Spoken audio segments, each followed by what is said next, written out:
GirlGamer.com here, and we are here with Sean, who is here with Crytek, and he's going to be able to tell us a little bit more about Crysis as well as the Crytek new engine that they've come out with. I'm not gonna lie, played Crysis 1, it was a little intensive on my situation, so I was wondering, I played a little bit in the second one, it got a little better, but I was wondering what's going to be the major differences you're going to see with the new engine versus what's going on? The major differences you're going to see obviously is performance. I mean, having to go off onto console, we had to make some major adjustments to the engine to make sure that performance was going to be fantastic. We're running with a quarter of the memory that we were running in Crysis. We had to make it work on consoles, so obviously all the optimizations that we went are going to go on PC as well as come out on the console with Crysis 2.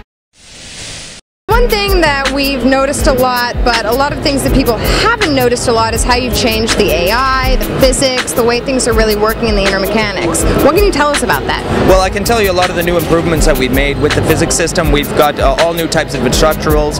We've got deformables, so barrels that deform. It's all about the immersion for the player, the interactive sort of entities that the player is always going to be with. There's visual, and then there's actual gameplay. And the gameplay is always the most important to us. In the end, our designers are always working with a system that allows them to edit something and then play instantaneously. So that level of interactivity is going to just add to the immersion for the players. The AI is smarter, faster, and a lot easier for us designers to actually create. So that, in the end, is going to make for a better game for the gamer. So what are the major differences you see as going onto console now from being PC?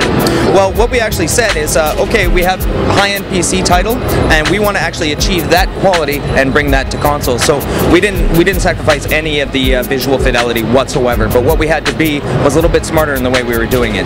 So I mean, we were a little undisciplined in the fact that in Crysis we might have been a little bit overzealous with some of the assets. But in Crysis 2, there's none of that. We're much more strict about the way we are making our assets and the way we are doing our code and game. That's fantastic. Well, we want to thank you so much for telling us more about it, because we've been really interested since the first one almost broke everyone's computers. But no, thank you so much for your time. Excellent, thank you. Absolutely. Bye-bye.